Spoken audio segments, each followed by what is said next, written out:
Hello friends, this is వీణా రెడ్డి సన్నీ. తెలుగు నీతి పద్యములలో సుమతి శతక సూక్తులు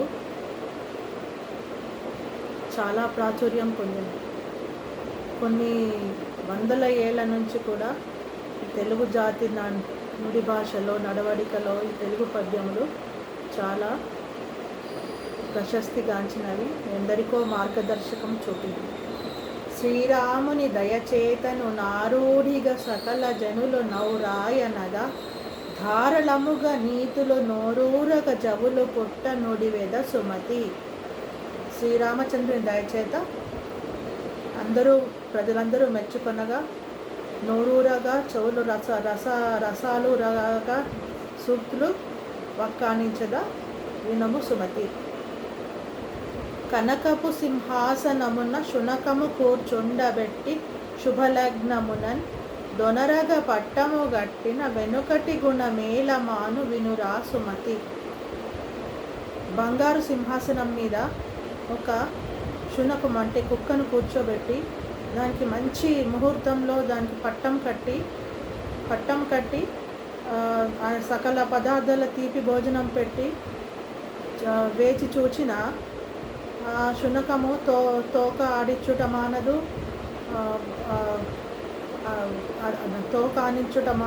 ఆయన తన వెనుకటి బుద్ధి మార్చుకోదు. అలాగే మూర్ఖునకు విలువ లేని వానికి ఎంత గొప్పగా పట్టం కట్టినా, మూర్ఖునికి విలువ లేని వానికి, చదువు విలువ తెలియని వారికి ఎంత గొప్పగా పట్టం కట్టినా వారు వెనకటి బుద్ధి మానయక వెనుకటి బుద్ధి జాడ్యము అట్లనే చూపింతురు అని దీని భావం.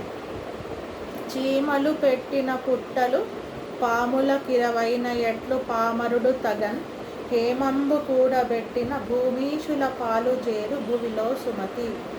మూర్ఖుడు భూమిలో కష్టపడి, చదువులేని వాళ్ళు అనొచ్చు, మూర్ఖులు అనొచ్చు, కష్టపడి పనిచేసే వాళ్ళు అనొచ్చు, కొంత బుద్ధి జ్ఞానం తగ్గి ఉన్న వాళ్ళు అనొచ్చు. వాళ్ళు కష్టపడి సంపాదించిందంతా వాళ్ళు తినక, వాళ్ళు ఎంజాయ్ చేయక, వేరే వాళ్ళ గురించి దాచిపెట్టి, ముందు తరాల కోసం దాచిపెట్టి ఉన్న వాటి విషయం చివరకు ఏమవుతుందంటే, చీమలు పెట్టిన పుట్టలు పాములకు 20 చీమలు ఎంతో కష్టపడి పుట్టలు పెడితే పాములు వచ్చి చేరుతాయి. అలాగే వీరు మూర్ఖులు కూడబెట్టిన ధనము ముందు చూపుతో వాళ్ళు ఎంజాయ్ చేయక, వాళ్ళు ఉపయోగించుకోక, వాళ్ళు తినడానికి తాగడానికి ఉపయోగించుకోక దాచిపెట్టిన డబ్బు మూర్ఖుల చివరికి రాజుల పాలవుతుంది, లేకుంటే వేరే వాళ్ళ పాలవుతుంది, లేదా దొంగల పాలవుతుంది. ఇది ఈ భావం, ఈ పద్యం యొక్క భావం.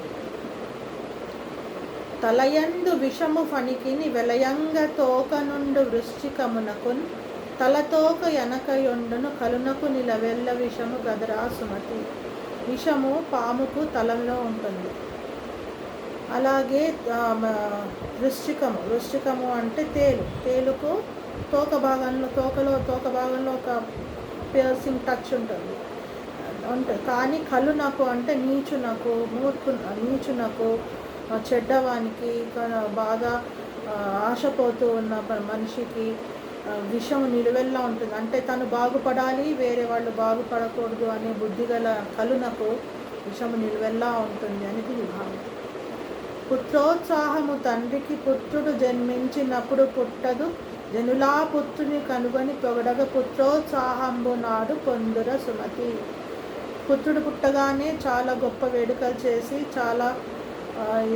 చాలా ఖర్చు చేసి, వేడుకలు చేసి, గొప్ప పుత్రుడు పుట్టాడు, పున్నామనకం నుంచి కాపాడతాడని చాలామంది సంతోషిస్తారు.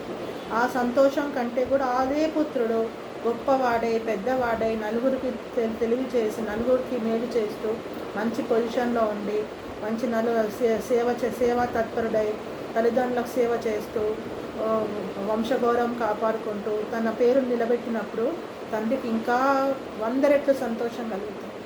అది భావం, ఈ పద్యం భావం. ఒల్లని సతి నొల్లని పతి నొల్లని చలికాని విడువ నొల్లని వాడే, గొల్లడు గాక ధరలో గొల్లడుండు గొల్లడవుని గుణమున సుమతి. ప్రేమించని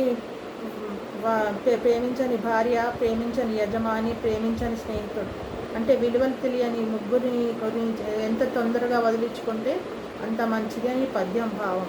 వీటిని వదిలించుకోక వాళ్ళ వెంటబడి నడిచేవాడు మూర్ఖుడవుతాడు. అతను ఏమి మెదడు లేని వాడు అవుతా అని అనిపించుకుంటాడు. ఎవరిని ఎంత తొందరగా వదిలించుకుంటే అంత బుద్ధిమంతుడని దాని భావం. మాటకు ప్రాణము సత్యము, కోటకు ప్రాణంబు శుభగా కోటి ధరిత్రిన్, బోటికి ప్రాణము మానము, చీటికి ప్రాణంబు వాలు సిద్ధము సుమతి. మాటకి సత్యం అంటే సత్యం వాక్కు ప్రమాణం. ఎక్కడైనా సత్యవాక్కును ప్రమాణంగా తీసుకుంటాడు. కోటకు ప్రాణం, దాని ప్రహరి గోడ, కోటను కాపాడుతుంది దాని ప్రహరి గోడ. ఆడువారికి వారి యొక్క మానధనము చాలా గొప్పది అని భావిస్తారు. తరువాత చీటికి అంటే ఏదైనా ఉత్తరం కానీ లెటర్ కానీ సంతకం లేని ఉత్తరము చెల్లదు. అంటే సంతకం పెడితేనే మనం రాసిన వ్రాలుకు కానీ, లేకపోతే ఎవరు రాశారో కూడా ఎవరికి తెలియదు. కాబట్టి మనం ఏది చేసినప్పుడు చాలామంది చూడండి, పెయింటింగ్స్ వేసినా కింద సైన్ చేస్తారు. అలాగే ఏదైనా చీటీ రాసినా సంతకం చేస్తేనే ఆ చీటీ చెల్లుబాటు. ప్రామిసరీ నోట్ కానివ్వండి, చీటీ కానీ. అంటే చాలామంది విషయం తెలియక చాలామంది మోసగాల చేతిలో మోసపోతారు. కాబట్టి అట్లా కాకుండా చీటికి ప్రాణము సంతకము సుమతి అని చెప్తున్నారు. ఇది చాలా అంటే సోషల్ లైఫ్లో, సామాజిక జీవనంలో పదుగురికి మేలు చేసేటట్టు ఉంటాయి సుమతి శతకాలు. ఇది ఒక ఉదాహరణ.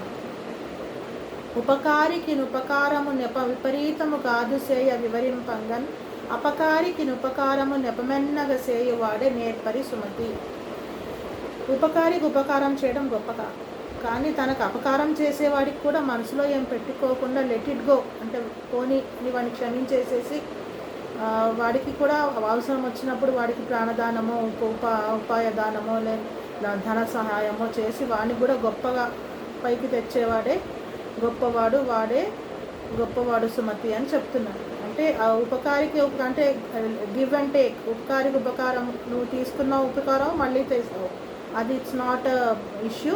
కాకపోతే నీకు హాని చేసేవాడికి కూడా పిలిచి అన్నం పెట్టడము, వారికి ప్రాణదానం చేయడము, ఇలాంటి కొంచెం క్రిటికల్ కండిషన్లో వాడిని ఆదుకోవడం అనేది చాలా గొప్ప ఉపకారం, చాలా మహిమాన్వితుడు అతను అని చెప్తుంటారు. అది ఈ పద్యం యొక్క ఉద్దేశం. తన కోపమే తన శత్రువు, తన శాంతమే తనకు రక్ష, దయ చుట్టంబౌ, తన సంతోషమే స్వర్గము, తన దుఃఖమే నరకమన్రు తథ్యము సుమతి. ఏదైనా మన మనసులోనే ఉంది. You are the sum total of what you think. There is a saying. అంటే ఏంటి, నువ్వు లోపల ఏం తలుచుకుంటున్నావో అదే నీకు సిచ్యువేషన్గా ఎదురవుతుంది, నీకు అదే సిద్ధాంతం ఎదురవుతుంది అని దీని అర్థం. తన కోపమే తనకి శత్రువు. కోపంలో ఉన్నవాడు అన్నీ మర్చిపోతాడు. తన ఒక మేధోస్థితి మర్చిపోతాడు, తన యొక్క విజ్డమ్ మర్చిపోతాడు. కోపం వస్తే పట్టణాన్ని ఆవేశంలో ఏదైనా చేస్తాడు. తర్వాత ఒక్క క్షణం